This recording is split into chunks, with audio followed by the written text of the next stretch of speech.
हमारे भारतीयता और भारतीय पराक्रम के ऊपर वर्तमान के साहित्य जगत ने बहुत कम ध्यान दिया है।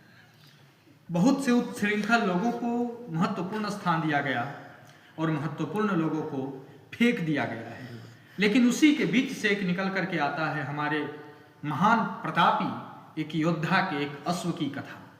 एक घोड़ा जिसका नाम था चेतक। अब आप सभी लोग उस चेतक के बारे में सुनिए।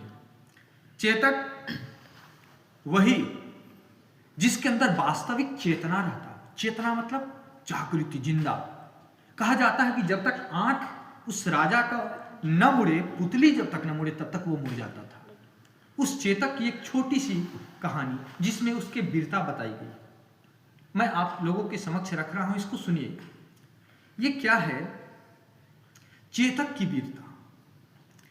रण बीच चौकड़ी भर भर कर, रण बीच चौकड़ी भर भर कर, चेतक बन गया निराला था, राणा प्रताप के घोड़े से पड़ गया हवा को पाला।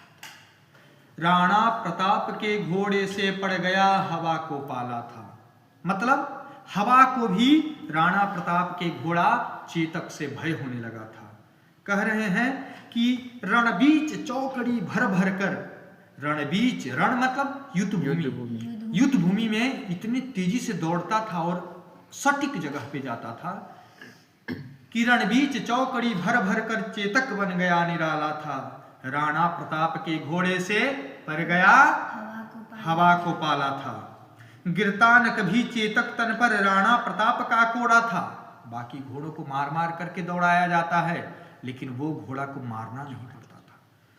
गिरता न कभी चेतक तन पर, राणा प्रताप का कोड़ा था, वह दौड़ रहा अरिमस्तक पर या आसमान पर घोड़ा था। दुश्मनों के सर पे चढ़ रहा है कि आसमान में उड़ रहा है, ये पता नहीं चलता था। इतनी तेजी से दुश्मनों को रौंद देता था। कौन? चेतक। जो तनिक हवा से बाग हिली लेकर सवार उड़ जाता था। कहीं से खर पतवार भी हिलते थे, किसी दुश्मन के आने का शंका, तो अपने राजा को सुरक्षित लेकर के जगह पर जाता था और जहां युद्ध करना है वहां अरिमस्तक पे रमण कर देता था। तो कह रहे हैं कि जो तनिक हवा से बाग हिली लेकर सवार उड़ जाता था, राणा की पुतली फिरी नहीं तब तक चेतक मुड़ जाता था। राणा की पुतली फिरी नहीं तब तक चेतक मुड़ जाता था। हाय रे चेतक। यहाँ के राजा के एक घोड़े की कहानी। और यही नहीं, कौशल दिखलाया चालों में, गजब के चाल। कौशल दिखलाया चालों में, उड़ गया भयानक भालों में, निर्भीक